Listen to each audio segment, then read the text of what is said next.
करना नमाज़े इश्क तलवारों के साए में अदा करना नमाज़े इश्क तलवारों के साए में अदा करना। हमें ईमान का मतलब बस इतना ही समझ आया।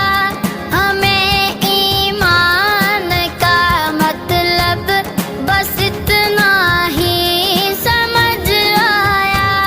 रसूले पाक की हुर्मत पे तन मन धन फिर